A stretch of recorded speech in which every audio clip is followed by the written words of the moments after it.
गालासियाकारांक पावलुचें पत्र आवेसवोर 2. पवित्र सभेचे फुडारी पावलुकूय धर्मदूत म्हूण मानून घेतात. उपरांत 14 वर्सांनी बार्नाबासा बरोबर आनी तिटाकूय सांगाता घेवन हांव नव्यान जेरुसल्याक चडून गेलों. देवान म्हाका अशें कळीत केलें देखून हांव थंय गेलों.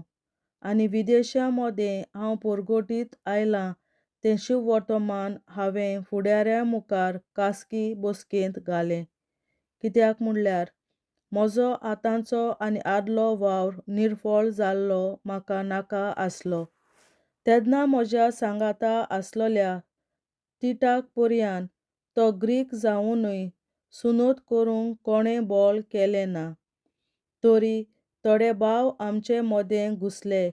जेजू क्रिस्ताचेर बावार दवरून जी आमकां स्वतंत्राय मेळ्ळ्या ती काडून आमकां नव्यान गुलामपणांत उडोवंक तांचें मोन आसलें.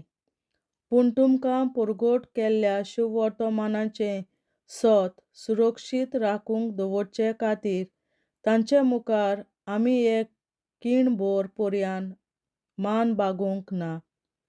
थंय मानान लेखलोले फुडारी आसले. हांचे आदीन ते खंयच्या पांवड्यार आसले तें म्हाका पडोंक ना. कित्याक देव मनशांक तांच्या तोंडा पोरमोणें लेखिना. तर ह्या मानान लेखलोल्या फुडाऱ्यांनी हांवें कितेंच बदलचें म्हूण कसलीच सुचना म्हाका करूंक ना. उरफाटीं सुनोत केल्ल्यांक शुभ वर्तमान परगटचें काम देवान पेद्रूचे आदीन केलां तशेंच सुनोत करूंक नासलोल्यांक तें शुभ वर्तमान परगट करचें काम देवान म्हजे आदीन केलां म्हूण ताणें वळखून घेतलें. कित्याक खरेंच जाणें पेद्रूक जुदेवांचो धर्मदूत केलो त्याच देवान म्हाका विदेशांचो धर्मदूत करून धाडला. जाकोब, केफास आनी जुआंव हांकां पवित्र सभेचे खांबे म्हूण लेखतालीं. तर ह्याच मनशांनी देवान म्हाका दिल्लें देणें मानून घेवन बार्नाबासाक आनी म्हाका भागीदारपणाची खुणा कशी आपलो उजवो हात दिलो. हे कुणे वयल्यान आमी विदेशांत वाटेन आनी तांणी जुदेवान वाटेन वेचे म्हूण आमची कबलात जाली. गरिबांचो मात उगडास करूंक तांणी आमचे लागीं मागलें. तर तेंच हांव जोटणायेन करीत आयलां. पावलू पेद्रूक ताची वांकडी चाल दाखयता. पूण केफास आंतोकियेक आयलो तेन्ना हांवें ताका सभेमाजार विरोध केलो. कित्याक म्हणल्यार ताची चाल सारकी वांकडी आसली. कारण जाकोबातावन आयलोले कांय मनीस थंय पावचे आदीं तो विदेशी भावां भयणी बरोबर जेवतालो. पूण ते येतोच सुनोत केल्ल्या ह्या भावांक भिवून तो इल्लो इल्लो फाटीं सरलो आनी विदेशी भावां भयणी बरोबर जेवपाचें ताणें सोडलें. आनी हेरां जुदेव भावार्थांनी ताच्या दोंगेपणाची अशी देख घेतली की बार्नाबास पर्यान तांकां लागून त्याच दोंगेपणाचे वाटेन ओडोन गेलो.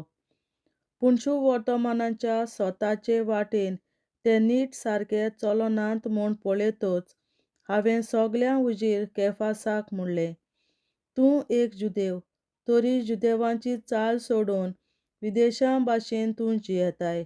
अशें जाल्यार विदेशांक जुदेवांची चाल पाळूंक लावूंक सोदताय तें कशें? जुदेवांक तशें विदेशांक भावार्था वरवीं देव तारण दिता. जल्मान आमी जुदेव, पातकी विदेशांतले न्हय आमी.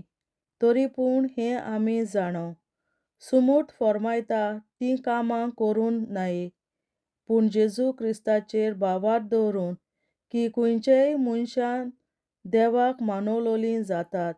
म्हणटच समूट फर्मायता तीं कामां करून न्हय, पूण जेजू क्रिस्ताचेर बावार दवरून देवाक मानवलोलीं जावचे खातीर आमी जेजू क्रिस्ताचेर बावार दवरता. कित्याक म्हणल्यार सुमूटीन फर्मायल्ल्या कामां वरवीं कोणाकूच देव आपणाक मानवलोलीं करचो ना.